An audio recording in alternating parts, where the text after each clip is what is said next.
Item Number SCP-049. Object Class Euclid. Special Containment Procedures. SCP-049 is contained within a standard secure humanoid containment cell in Research Sector 2 at Site-19. SCP-049 must be sedated before any attempts to transport it. During transport, SCP-049 must be secured within a Class 3 humanoid restriction harness, including a locking collar and extension restraints, and monitored by no fewer than 2 armed guards. While SCP-049 is generally cooperative with most Foundation personnel, outbursts or sudden changes in behavior are to be met with elevated force. Under no circumstances should any personnel come into direct contact with SCP-049 during these outbursts. In the event SCP-049 becomes aggressive, the application of lavender, L. multifida, has been shown to produce a calming effect on the entity. Once calmed, SCP-049 generally becomes compliant, and will return to containment with little resistance. In order to facilitate the ongoing containment of SCP-049, the entity is to be provided with a corpse of a recently deceased animal, typically a bovine or other large mammal, once every 2 weeks for study. Corpses that become instances of SCP-049-2 are to be removed from SCP-049's containment cell and incinerated.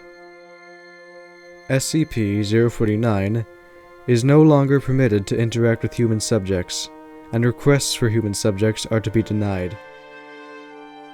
Description: SCP-049 is a humanoid entity, roughly 1.9 meters in height, which bears the appearance of a medieval plague doctor. While SCP-049 appears to be wearing the thick robes and the ceramic mask indicative of that profession, the garments instead seem to have grown out of SCP-049's body over time, and are now nearly indistinguishable from whatever form is beneath them. X-rays indicate that despite this, SCP-049 does have a humanoid skeletal structure beneath its outer layer. SCP-049 is capable of speech in a variety of languages, though tends to prefer English or medieval French.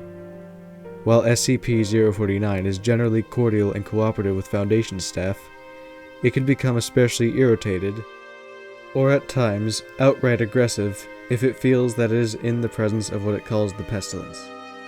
Although the exact nature of this pestilence is currently unknown to Foundation researchers, it does seem to be an issue of immense concern to SCP-049.